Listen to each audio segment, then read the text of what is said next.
Sunday. Maraming salamat no, sa patuloy na pagtangkilik po ninyo sa laging panunood every Sunday sa ating lives. And binabati ko yung brothers and sisters in Christ natin na nanonood sa Banyadero, sa Mahata, sa Palo Alto, and sa buong Kalamban. And alam ko may nanonood din dyan from iba't ibang lugar sa Pilipinas and then sa ibang bansa na rin. And alam ko nanonood din pala ang aking head no, sa trabaho ko, sa mga Liza, yung mga ka-work ko. Let us engage ourselves this morning no, as we hear the Word of God na nagtatakal all about transformation. No, this quarter, it's all about transformation. And pinangunahan ito ng ating pastor, si Pastor Freddy David. No, sabi niya, living a transformed life means you have to be transformed from the mind, heart, and hands. And then kay Bro Ariel, no, change from the inside out. No? Then, kasunod naman, sinundan nito ni Bro Tyrone na nagpo-focus sa emotion transformation. And after noon, si Pastor Lotti, sabi niya na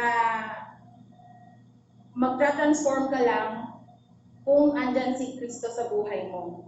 Then last Sunday lang po, ang butihing pastor natin si Pastor Freddy David, sabi niya, we have to be agents of transformation. So tayo yung magiging ambassadors, agents, para mag-lead to nation transformation. So right now, marami tayong natutunan about transformation, kung ano yung mga dapat nating gawin, ano yung mga kailangan ma-transform sa buhay natin. Nagsisimula yan kay Kristo, nagsisimula sa loob natin, sa emotions, ganyan. But what I'm going to share to you this morning, no, what comes after transformation? Ano naman ang kasunod pagkatapos mo ma-transform? It is important for us to know kung ano talaga ang gagawin natin after ng transformation natin. So before that, no, I would like to start by an opening prayer po muna. Manalangin po muna tayo. Panginoon, maraming salamat Lord sa isang napakagandang umaga na pinagkaloob mo, Panginoon. Lord, I know na magkakahiwalayo kami ngayon, but I know na your presence, Lord God, is so vast na kahit saan kami, Panginoon, we are united in one with your presence, Lord God. And maraming salamat, Panginoon. Guide us, Lord, sa pakikinig ngayon sa iyong salita, and use me, Father, na maging instrumento ako, Panginoon, ng inyong salita. I pray, Lord God, na hindi ako ang marinig, Panginoon, kundi ikaw ang makita, Panginoon. Ikaw ang maluwalhati ngayong umagang ito. Lord, I pray na there will be open hearts and open minds this morning, Lord God, as we understand your word about transformation. We give you all the glory and praise and thanksgiving in the mighty name of Jesus. Amen. Amen. So, greatest warriors and bravest men, no, attained victory from their battles. Bakit? Because they trained tirelessly, every day, day and night. Nag-train sila araw-araw. Bakit nila kailangan gawin yon? Kasi para ma-increase yung chances nila para manalo. Tama ba? Kung hindi sila mag-train, alam nila sa sarili nila, malulugi sila kasi hindi sila nag-e-ensayo araw-araw. Kaya the more they train, the less likely na matatalo sila. Tama po ba? So, bago ako magpatuloy, gusto ko po munang manood muna tayo sa isang video, no? Para mas lalo nating maintindihan ang ating word ngayon. Okay, so napanood natin, no, yung video. Galing yun sa movie na Zootopia. Then nakita natin yung may isang rabbit, maliit na rabbit siya. Gusto niya maging police, kaso marami nagsasabi sa kanya na hindi niya kakayanin yun. Kasi unang-una, meron tayong tinatawag na food chain. Meron tayong tinatawag na food chain. Merong prey at predator. No? Yun nga lang, dun siya bumabagsak sa prey. Ang hahabulin niya, ang mga kailangan niyang habulin o ipakulong is yung nandun sa mga predator. So mahirap, hindi makapaniwala ang tao na kaya ba ng isang rabbit to. Tapos nung pumasok na siya sa police academy, makikita naman natin, no, hirap talaga siya. Talaga mahirap kasi maliit lang siya, tapos ang mga kasamahan niya malalaki. Yun yung kailangan niyang kailangan niyang talunin. Pero makikita natin, no, kahit sa gabi, nagtitrain pa rin siya. Kahit natutulog na yung iba, andun pa rin siya nagtitrain kasi gusto niya talaga na maging police. And dun sa patuloy na pagtitrain niya, gabi at umaga, train siya ng train, na-attain niya yung success niya. No, naging valedictorian pa siya sa kanyang batch, naging top 1 pa siya. Bakit? Kasi yung transformation, dahil sa transformation na yon, nakuha niya yung success niya. So mga kapatid, sa video na to, makikita natin, no, na our transformation could get us to success. Our transformation could get us to our destination, and our transformation has a purpose. Amen. Ang transformation natin, mga kapatid, may purpose yan. May plano ang Lord dyan para sa iyo. Hindi ka pinapadaan ng Panginoon sa transformation na pagbabago, change from inside out, hands, emotions, heart, ganyan, kung walang purpose ang Panginoon, kung walang plano ang Panginoon sa iyo. We are called for transformation to prepare us in the battles ahead.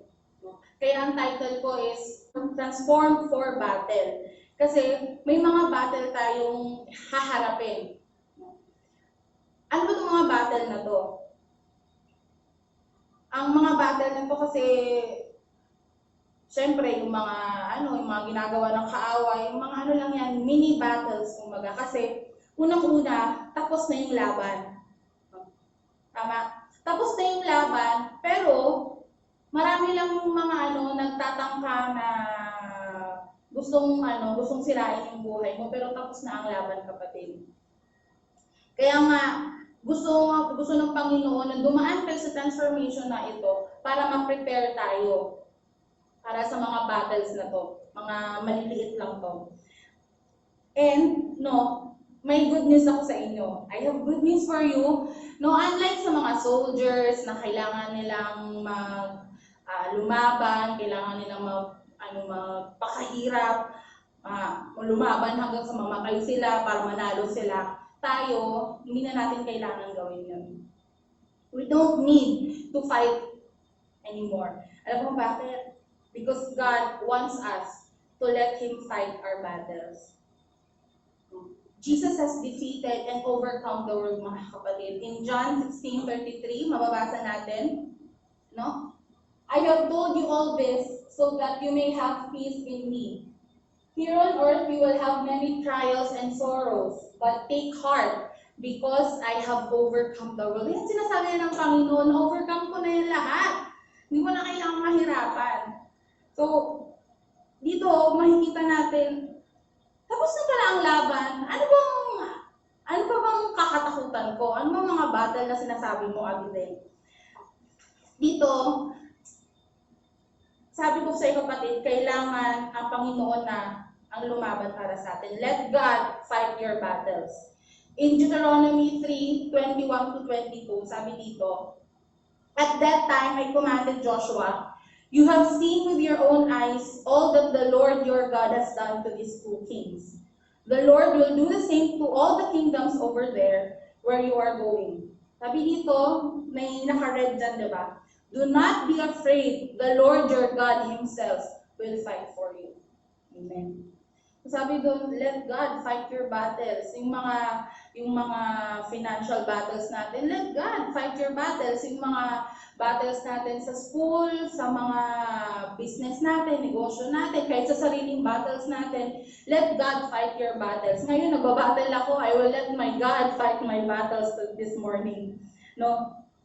And the big question, mga kapatid, di ba sabi doon, let God fight your battles? Ang pinaka-big question talaga, paano natin, how to let God fight your battles? Paano ba natin mahahayaan na ang Panginoon yung ang lumaban para sa atin? Paano ba? Alam mo, simple lang yan. Sobrang simple lang sagot sa katanungan na yan. We have to trust God in everything as you give your best in everything. Okay? Para ang Panginoon na ang lumaban para sa atin, kailangan pagtiwalaan muna, pagkatiwalaan natin ang Panginoon sa lahat. Pero, hindi lang nagtatapos doon. Kailangan ibigay din natin yung best natin sa lahat ng bagay. Amen? So, this morning, hindi lang ako mag-preach ng kung ano-ano, pero we will base sa buhay ng isang tao sa Bible. We will look into the life of Joshua, who I believe gave his best and let his God fight his battle. So, sino ba yung Joshua na yan? Sino ba yan? Who is Joshua? Joshua sa impormasyon ng lahat, Joshua is second in command ni Moses. So, kung meron tayong Bro Ariel na admin, church admin dito, meron din tayong Joshua sa Bible. So, Moses, ang kasunod nun si Joshua. Okay. Tapos, dito din, sinasabi din sa mga kasulatan, sa mga articles, ganyan, si Joshua daw ay isang great military leader. So, magaling pala siya sa mga tactics, sa mga, patungkol sa mga wars, ganyan. So, yun pala yung Joshua na yan. Ngayon, bakit si Joshua ang ating topic ngayon? Kasi makikita kasi natin dito mga kapatid, from Joshua 1, chapter 1, verse 1 to 9, dito kasi yung dito yung kinausap ng Panginoon si Joshua. Kinumand niya.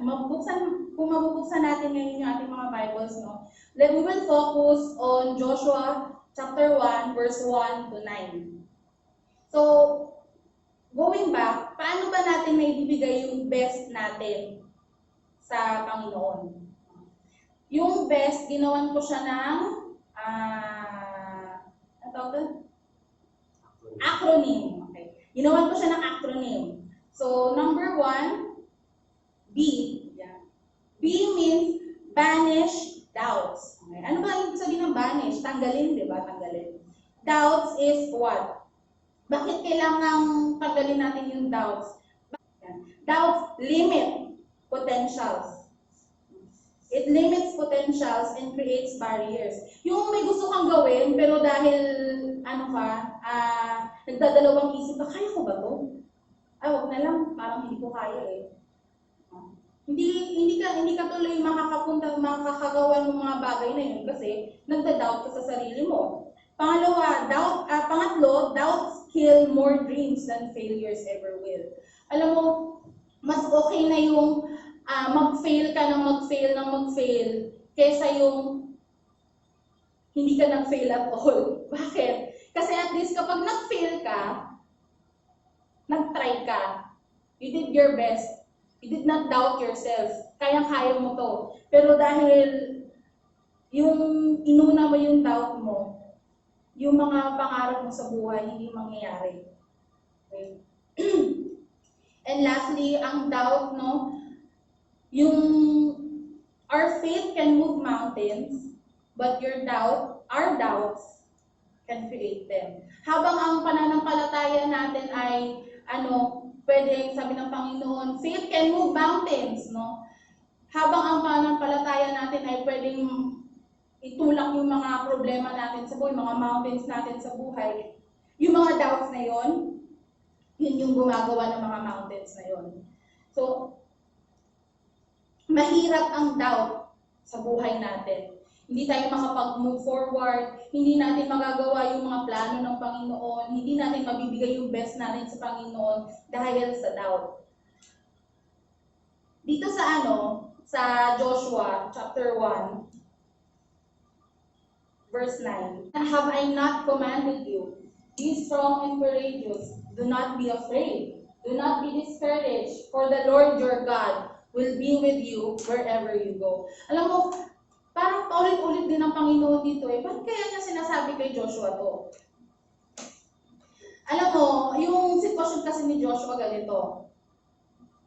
parang, example lang to ha, parang, ano ka, driver ako. Driver ako ng isang CEO.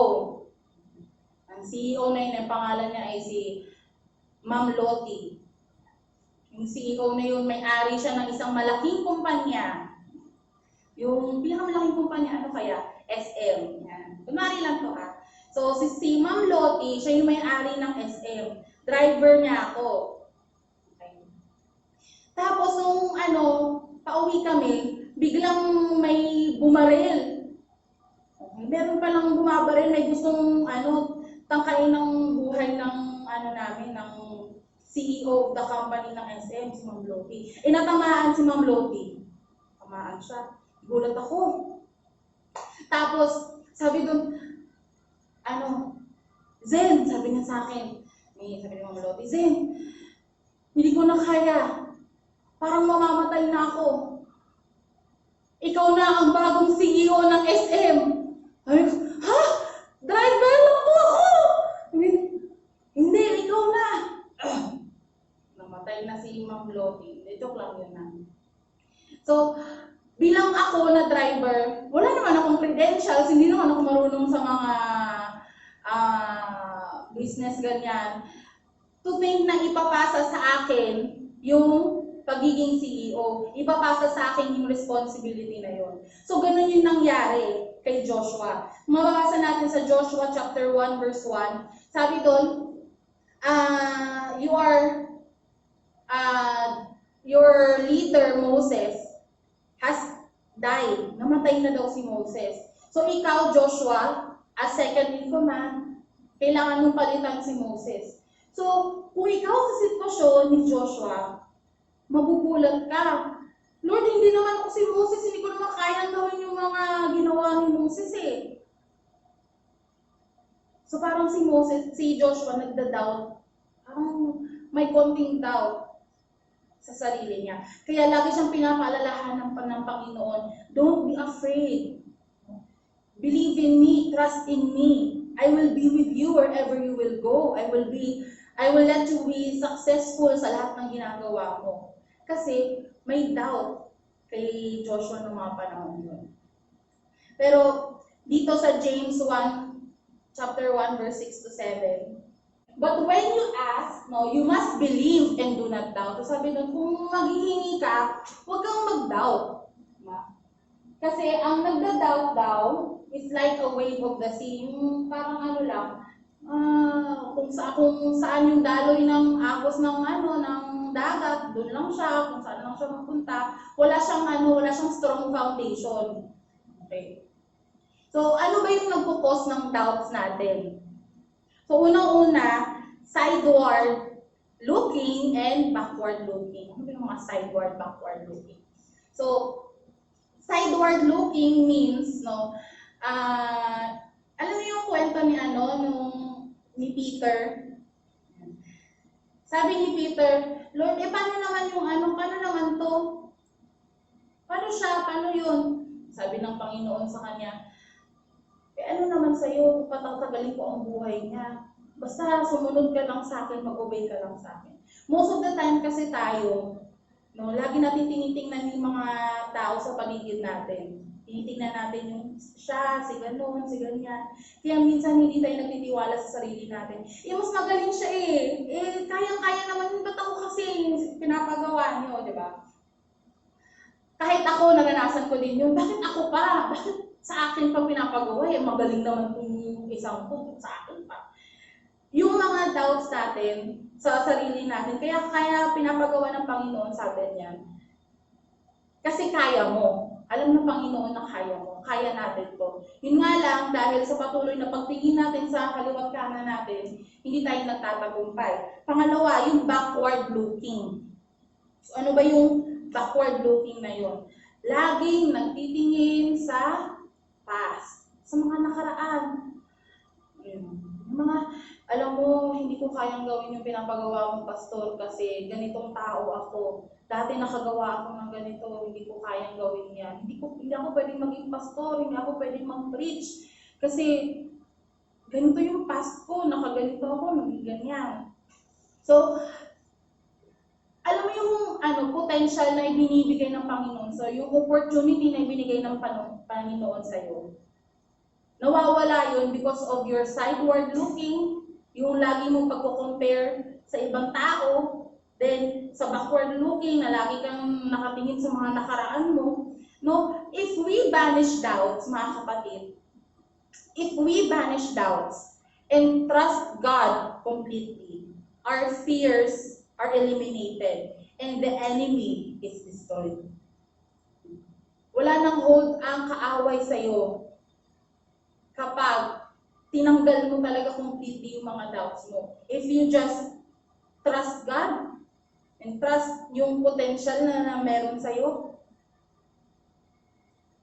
yung mga takot na yan, mawawala yan. And yung mga ginagawa ng kaaway sa'yo, yung mga atake ng kaaway sa'yo na hindi mo kaya yan, kaya mo ba yan? Hindi yan. Hindi na yan hindi na yan mag-overcome sa buhay mo. Amen? So, number 2, when we give our best to God, we have to inquire. We have to entrust God for His promises. Pag sinabing entrust, di ba, kailangan yung pagkatiwalaan natin. Ang alin? Yung mga promise ng Panginoon, yung mga sinabi ng mga Panginoon sa atin. No, sa panahon ng kadiliman, kahirapan, meron tayong pwedeng panghawakan para maging gabay sa atin. E yun yung mga promise ng Panginoon sa atin. Yun yung mga pangako ng Panginoon sa atin. Para tayo, makapunta sa destinasyon natin, sa purpose natin, kahit may mga waves pa yan ng mga problema, kung pakikinggan lang natin yung promise ng Panginoon sa atin, yung pangako ng Panginoon sa atin, magtatagumpay tayo. So, nung mababasa natin sa ang mga promises ng Panginoon kay Joshua. Ano yung mga promise ng Panginoon kay Joshua? Number 1, strength. So, mababasa natin sa Joshua 1 verse 5, bibigyan kita ng kalakasan, sabi ng Panginoon doon. And yung pangalawa, success. Wherever you will go, I will give you success, sabi ng Panginoon sa kanya. And Joshua 1 chapter 9, sabi doon, bibigyan kita ng suporta. Hindi kita iiwan. Nandito lang ako, I will be with you. So ang Panginoon, nagbibigay siya sa atin ng mga promises para tayo ay maging kalmado habang tayo ay nagbabattle. Para maging gasolina ito sa atin. Not holding on the promises of God will result to fear and doubts. Kung hindi tayo nakikinig sa mga promise ng Panginoon, sa sinasabi ng Panginoon, magre-resulta din yan sa doubts, sa fears, na kung hindi natin kilala kung sino yung pinapakinggan natin, kung hindi natin kilala ang Diyos natin, hindi natin siya pagkakatiwalaan, magre-resulta lang yan ng doubts, ng fears. Kaya mga kapatid, ang promise ng Lord, para siyang gasol ng buhay natin. We need it to keep the fire burning. Ang promise ng Panginoon, parang gasol ng sasakyan, na kapag wala yun, hindi tayo makakapag-move forward. Kasi kung hindi natin papakinggan, hindi natin itatrust ang promises ng Panginoon, magre-resulta lang yan ng doubt and fears.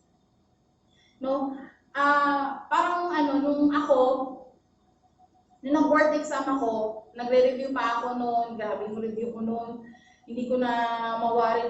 Pero every 10 o'clock, meron talaga akong every 10 o'clock meron akong alarm na kapag nag-10 na, sa-stop ko lahat ng pag-aaral ko, tapos magde-devotion ako. And lagi kong pinanghahawakan yung sinabi ng Panginoon na believe and you will receive. Grabe yung word ng Panginoon sa akin nun. And yung pangako ng Panginoon, yung word ng Panginoon sa akin, all throughout sa pagre-review ko, kahit alam kong puro bagsak yung mga quiz ko nung habang nagre-review ako, sabi kasi nila, kailangan nung matapos yung mga libro. Kahit man lang matapos mo, mabasa mo ng 2 beses yung mga review books na yun. Sure ball, basado ka na. Mga kapatid, konti lang yung mga naibasa ko noon. Konti-konti lang talaga yung mga natapos ko basahin. Then, hindi ko pa naulit na basahin. Pero yung habang nag-e-exam ako, yung pangako lang talaga ng Panginoon yung panghahawakan ko. Sabi ko noon, Lord, sabi mo sa akin na kapag pinaniwalaan ko, ibibigay mo ito. And alam ko, Panginoon, na ito ay binibigay ko para sa iyo. Alam ko,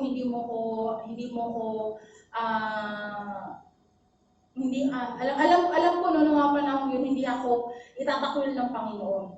Okay? So, and true enough, no, ang promise ng Panginoon ay nangyari sa buhay ko. Nakapasa ako ng board exam.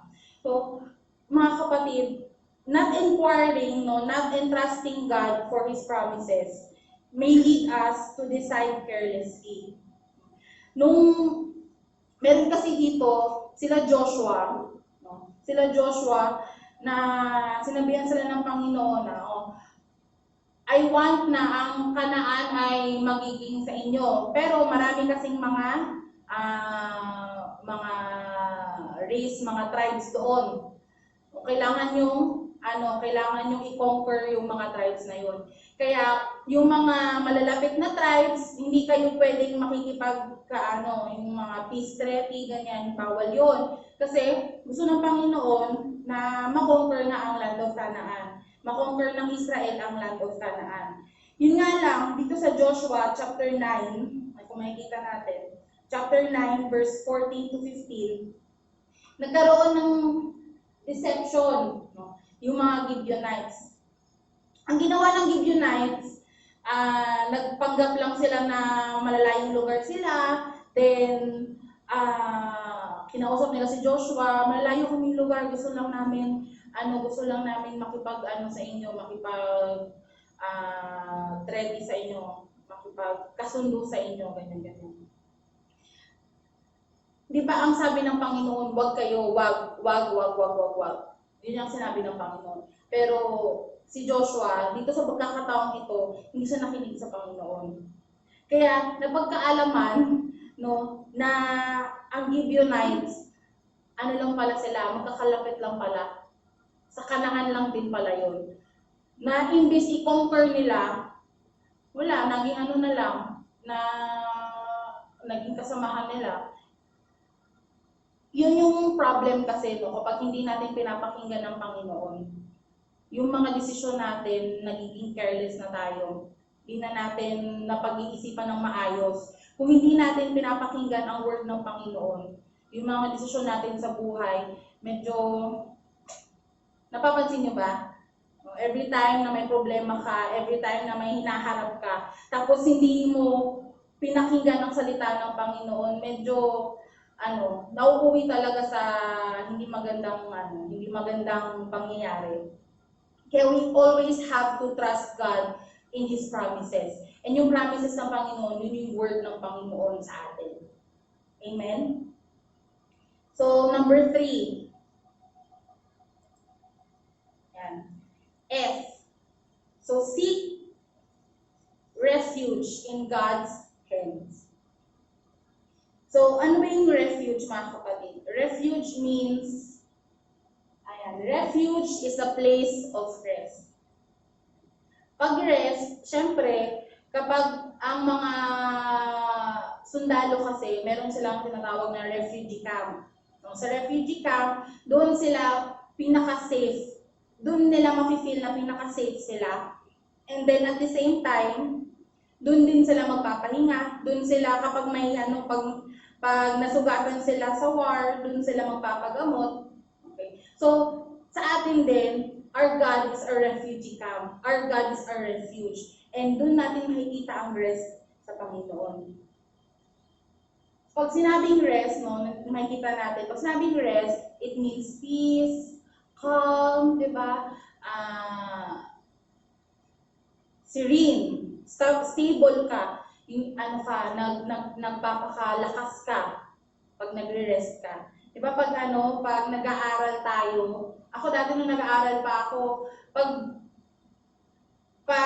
pinipilit ko, 12 o'clock, mga ganyan, 10 o'clock, pinipilit ko yung sarili ko mag-aral, tapos antok na antok ako, hindi ko na talaga, wala nang pumapasok sa isipan ko.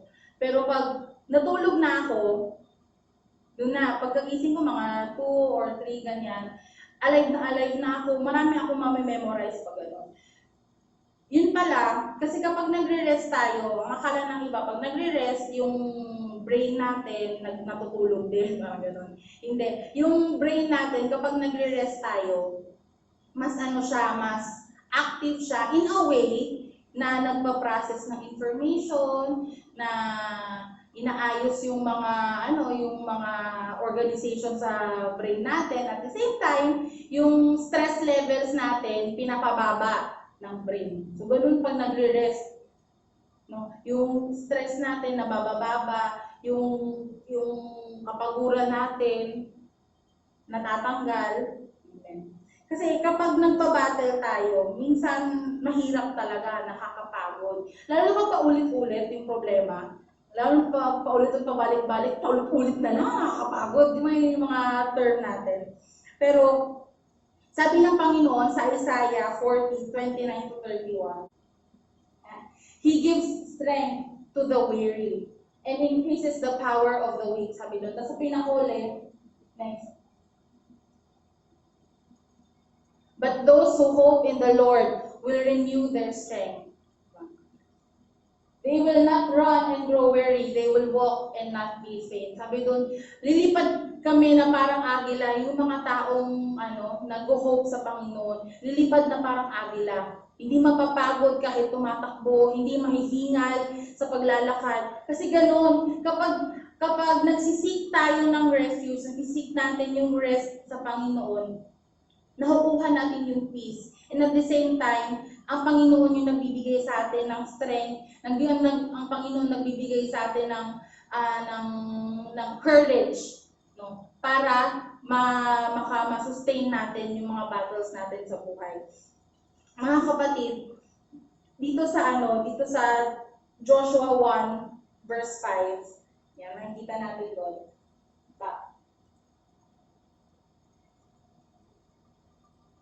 Sabi doon, no one will be able to stand against you all the days of your life. As I was with Moses, so I will be with you. I will never leave you nor forsake you. So dito, makikita natin na hindi talaga ang Panginoon, hindi na talaga tayo iiwan.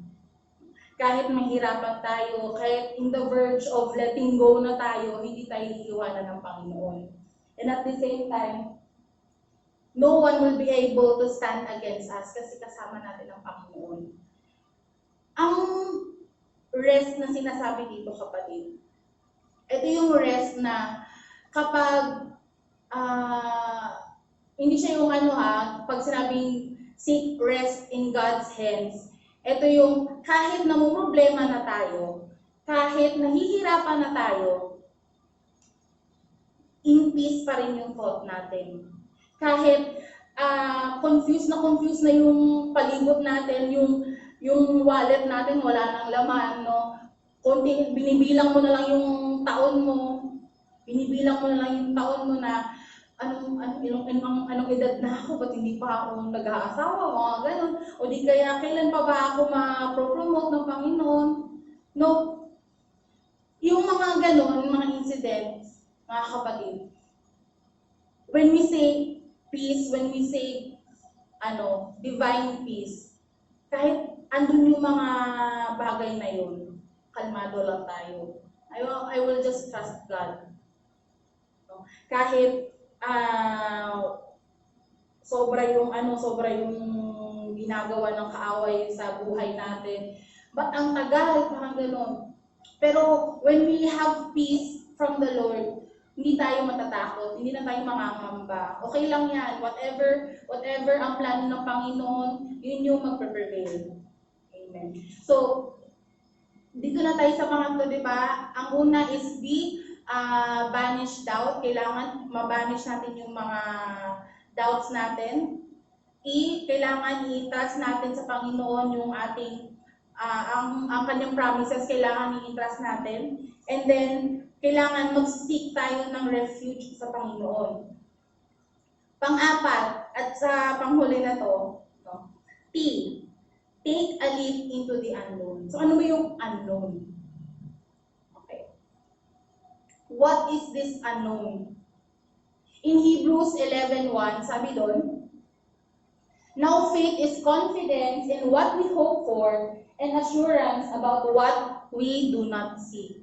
So, yung unknown is we do not see it, hindi natin alam. So, that is faith, mga kapatid. So, sabi dito, take a leap into the unknown, ibig sabihin, take a leap of faith. We will never know unless we take a step of faith, mga kapatid. Hindi natin malalaman kung talaga bang sasamahan tayo ng Panginoon. Hindi natin malalaman kung talaga bang ang Panginoon ay bibigyan tayo ng success, bibigyan tayo ng support, kung hindi tayo magsisimula, kung hindi tayo magtitake ng step of faith. Dito sa Joshua chapter 1 verse 10 to 11, makikita dito, Joshua took a leap of faith and followed what God commanded him. Sabi na sa 10-11, kinumand niya yung mga yung army niya, sige punta tayo doon kasi ito yung sinabi ng Panginoon. Walang atubili. Nag-take agad siya ng step of faith kahit hindi niya alam kung ano yung mangyayari kasi sinabi na ng Panginoon. Okay. When we have faith in God, when we just focus on our faith sa Panginoon, kung anong kayang gawin ng Panginoon, kung anong pwedeng gawin ng Panginoon, kung anong mga possibilities, mga impossible na kayang gawin ng Panginoon na posible, if we just focus on that, magkakaroon tayo ng success. Minsan sa buhay natin, mahirap talaga, isabuhay yung pananampalataya. Lalo pag nakikita na yung facts, may mga facts na sa harap mo, wala kang sahod. Ano bang ibang facts? Yung yung scores mo sa exam, bagsak. Okay. Galit sa'yo ang iyong boss. Yun yung mga facts sa buhay natin. And basically, talagang kasi hindi ko alam kung makakagraduate pa ako. Ito kasi yung grades ko eh. Hindi ko alam kung makakapagbayad ba ako ng tuition ko. Kasi ngayon walang trabaho si mama, mga ganun. Hindi ko alam kung makakapagbayad kami kasi short na short kami ngayon, lalo na ngayon naka-quarantine kami. So, eto, yung mga facts na to, yung faith, dito na natin ipagana. Yung pananampalataya. Yung pananampalataya natin sa Panginoon, doon natin paganahin. Sabi ko nga kanina, hindi natin malalaman kung kayang gawin ng Panginoon pala ito. Hindi natin malalaman kung totoo nga ba ang pangako ng Panginoon sa buhay natin. Hindi natin malalaman kung ang pagsisik ng rest sa Panginoon ay mabibigyan tayo ng dagdag na kalakasan, mabibigyan tayo ng peace and comfort. Hindi natin malalaman lahat ng yun kung hindi tayo mag-take ng step of faith. Kahit hindi natin nakikita, kahit hindi natin alam kung anong mangyayari, manampalataya tayo sa Panginoon. Let's just follow what God says. Let's just follow the will of the Lord. And let's just have faith sa Panginoon natin. Surely goodness and mercy will follow us all the days of our lives. Amen. So I believe, mga kapatid, dito sa apat na to, B, banish doubt, E, entrust God in His promises, S, seek refuge in God's hand, and T, take a leap into the unknown. Ito yung mga pwede nating gawin. Ito yung mga dapat nating gawin. After ng transformation natin, we will take multiple battles sa buhay natin. Maraming mga gagawin ng kaaway sa buhay natin. Pero panghawakan lang natin yung apat na ito. Na yung doubts, yung mga promises ng Panginoon, yung rest sa Panginoon, and then yung pananampalataya.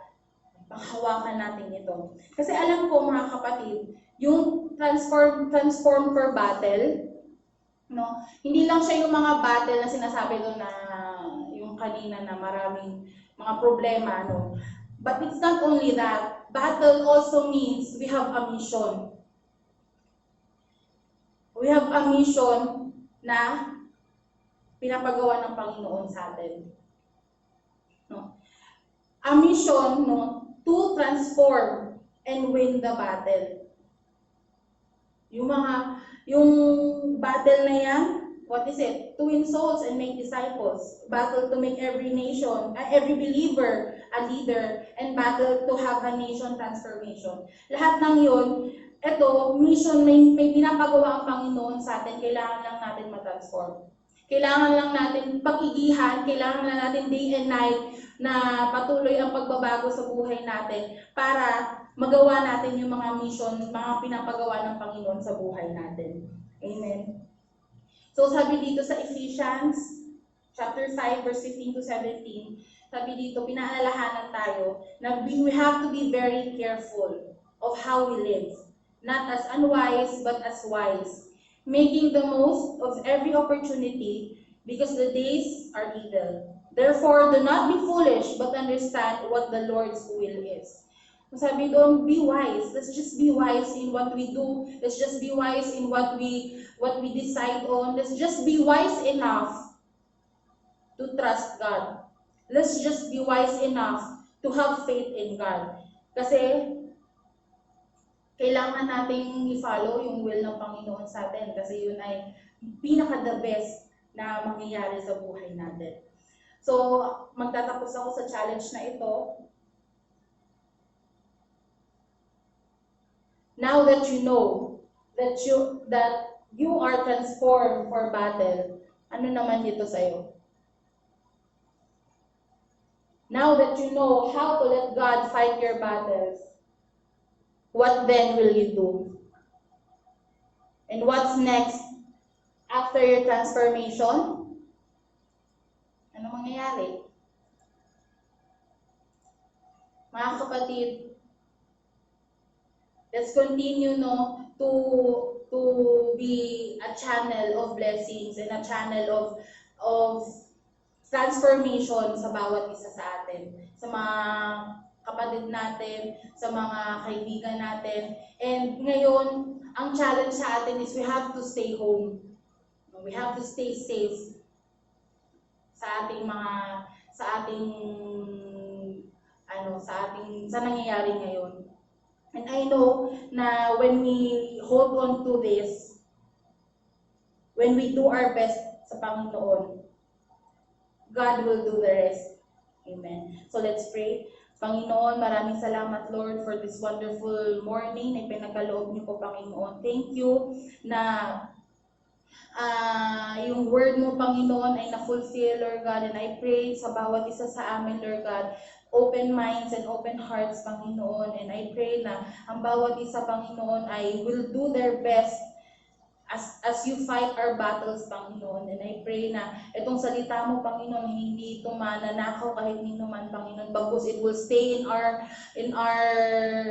life, Panginoon, and mangyari ito sa buhay namin. Lord, alam ko maraming mga nahihirapan ngayon, but we have to do our best in everything, Panginoon. And I know your plan, your will, Panginoon, sa buhay namin ay mangyayari, Lord God. We give you all the glory and praise and thanksgiving in the mighty name of Jesus. Amen.